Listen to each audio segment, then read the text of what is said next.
Hi, and welcome to our video today on the 5 dangerous myths of employee engagement. Now, when we talk about engagement, we're talking about the levels of passion and commitment and involvement that employees are willing to expend in our organization or our teams. Effectively, what we're going to be answering today, or we'll try to answer, is the question, how can I do more with less? When I have engaged employees, research shows and the experience of seasoned managers shows that these employees stay around a lot longer and they're more productive. So how can I tap into this as a manager, as a leader in my organization? Well, here's myth number one.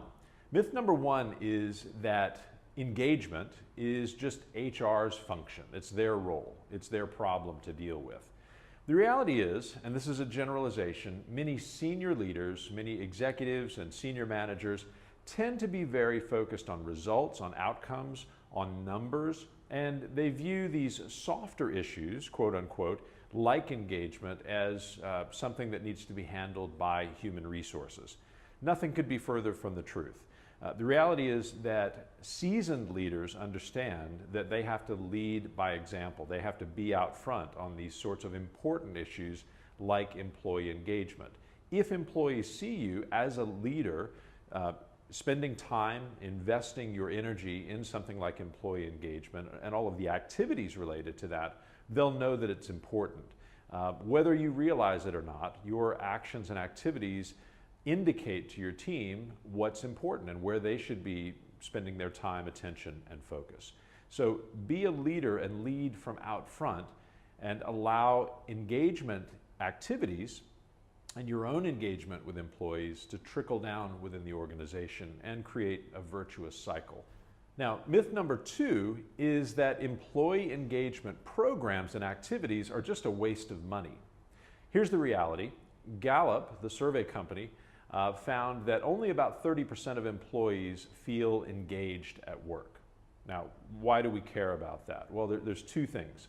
First of all, when some organizations hear that type of a number, they know that engagement is important and they'll spend millions of dollars on expensive, complex employee engagement programs. Now, the flip side of that is, and maybe this is a bit of an irony, but some of the best employee engagement efforts are actually free.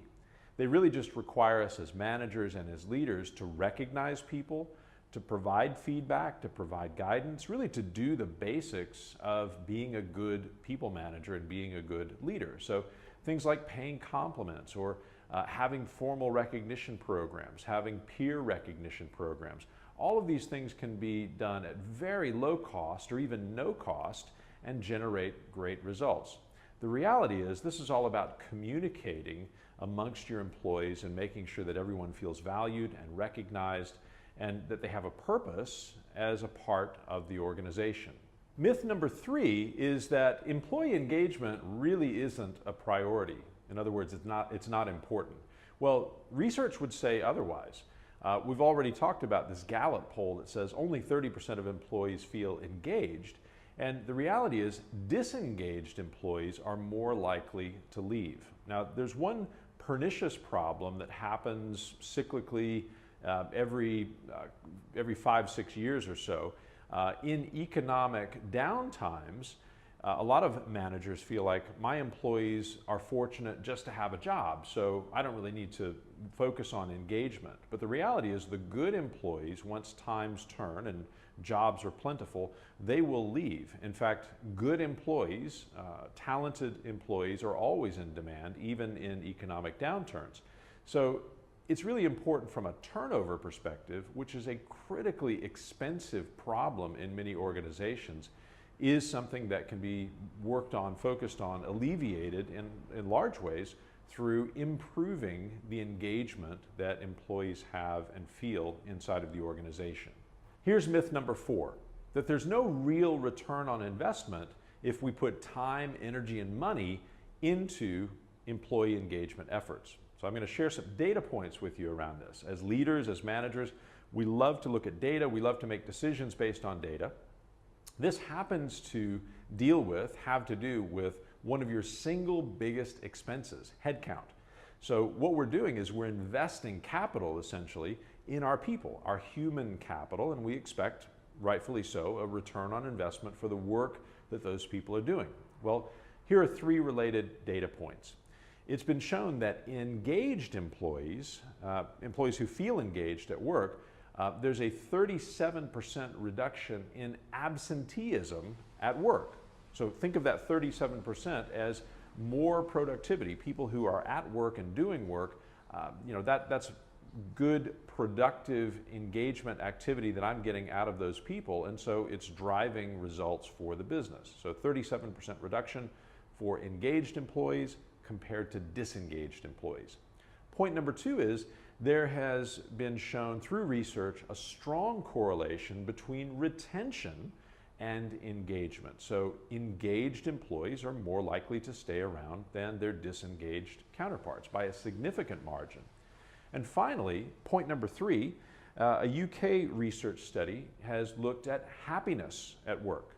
Interestingly, and maybe not surprisingly, engaged employees are happier, and happy employees are 12% more productive than their unhappy counterparts. So there you go, 3 data points that say there is a good return on investment when we have engaged employees, and engagement of employees starts with us as managers. Now finally, myth number 5 is that this topic of employee engagement is just a fad. It's a passing trend, like the focus on millennial workers coming into the workforce, or skills development, or things of this nature. Reality is these things are important, and we need to think about them. Employee engagement is not just a passing fad.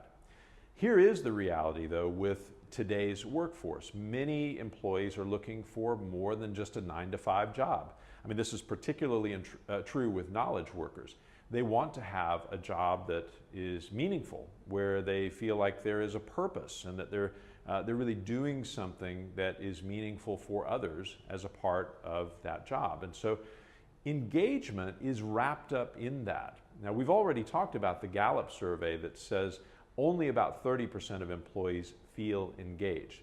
In that same research, Gallup looked at the productivity, the revenue productivity and the profitability of companies that had engaged employees.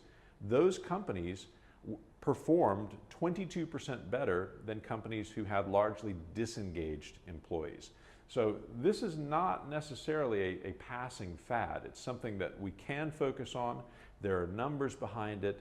Engagement is important, and it's something that we hope that you'll think about as a manager, because as we've said, it really starts with you.